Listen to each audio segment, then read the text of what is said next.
Hey everyone, welcome back. Today I've got a Craftsman snowblower. Now this machine can also be branded Poulan or other makes. It's made by American Yard Products, AYP. The reason I'm making the video is to show you how to replace one of the easy steer cables on your machine. And those cables are connected to the small levers right here. And what these levers are for is so that it's easier to turn the machine from side to side. Now, the way you activate these cables is by pressing in the small levers underneath the handlebars here, right here. Now, when you depress this one, for example, you will have no traction on that wheel. And the reason for that is so that this one has traction and then it's easier to make it turn. Or if you're blowing your snow, what will happen is you can actually steer the machine by either pressing this one or the lever underneath that side of the handlebars here. So again, it's just to help you go from left to right without any effort. Now these cables do wear out over time. They get rusted inside. They either get jammed up or broken. On this one here, the cable, the outer casing is broken. So when you depress the small lever here, it's not really activating the easy steer. So what I'm going to be showing you today is how to replace this entire cable, which is connected right down here. So I find the best way to replace that cable is to have the machine standing up like that. I've got it sitting on that jack stand right there. Now, because the cable is severed right here, when I depress it, as I mentioned, the wheel will not turn freely. It's always locked. So the first thing I'm going to do now is remove the wheel. Just pop this clip out of here and your wheel will just come off. And I'm also going to cut the tie strap that holds the cable on the handlebars here. Now this black cover here has to come off, and there's usually two bolts, one here, one at the other end down here, and they are a 5/16 head on them. So I'm just going to use a 5/16 nut driver here.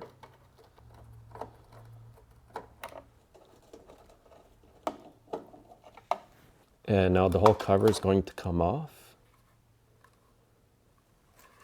Now it's good to keep this greased all the time and also to keep it lubed inside here, because if you leave your machine outside, all these parts can seize.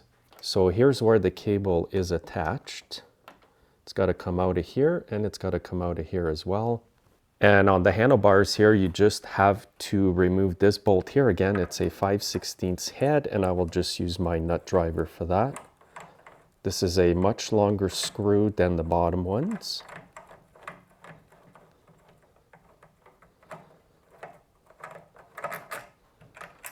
So just leave that screw there. And what I'll be doing once the cable is disconnected at the bottom is I'm going to pull it from the top here. Now what I'm going to do is start off by removing the cable from here, and what you want to do is squeeze these two tabs here. So once you squeeze them like that, you can just pull it up.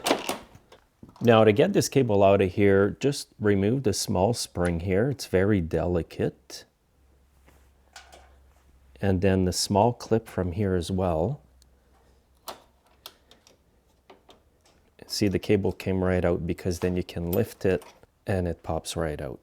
Now let's say your cable was still in there after removing those parts, then you would just bring it up and get it out like that. And now what I just do is pull it out from the top here, and that's it. You can save this little lever here, guys, in case you ever break one. I always save them because customers often come in the shop and say, hey, can I buy just the trigger here? Because normally you have to buy the whole cable just to get the trigger. So you can fix a good cable just by having an extra trigger. And here's the part number for the cable, 188303. And now what I'm going to do is insert the cable right here. You want to get it between the plastic parts here.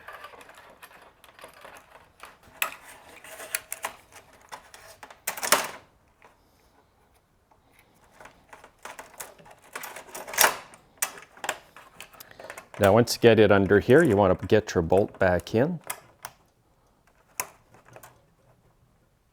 And again, you'll need your 5/16 nut driver or socket and ratchet.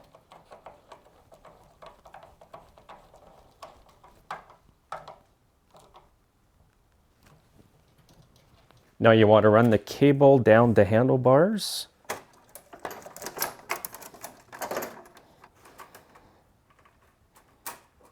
And what I recommend is to put the Z-band back in the part here before you put the plastic adapter right here.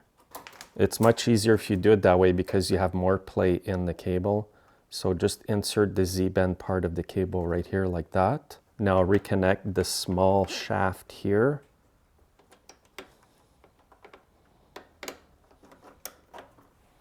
Now put the small clip right in that hole.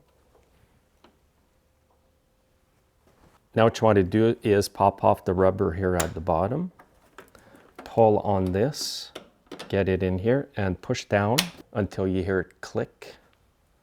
Now put this little rubber back here. And now you want to reconnect this small spring. It goes right in this hole here.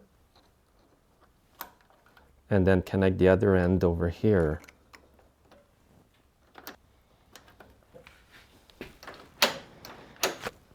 Now when you press on the small lever, you can see it moving properly there. Now a good tip is to spray some lithium grease in here or some kind of lube. I use the lithium grease because it stays nice and soft even if it's -40 outside. If you don't keep all these parts lubed up here, they can seize. So it's very critical to do that every year. And I'll put this cover back on.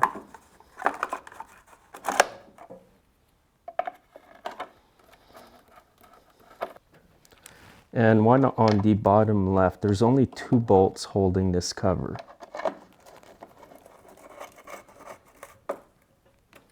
Now the cable is fully installed and I'm going to put the wheel back on. And don't forget to put the clip back on here. So without pressing on the levers, both wheels will turn at the same time. And now the easy steer on this wheel will work. I'll press the cable. And now with the lever depressed, the wheel turns freely and the other wheel doesn't turn. So that's what you want out of these cables. So that's it for this installation, guys. It's not hard to do as you saw in the video. If you liked the video, please like it and share it with your friends. And also check out my snowblower repair playlist on YouTube. I've got hundreds of snowblower repair videos and I'm sure one of them will get you out of a jam. Thanks again for watching, guys, and have a great day.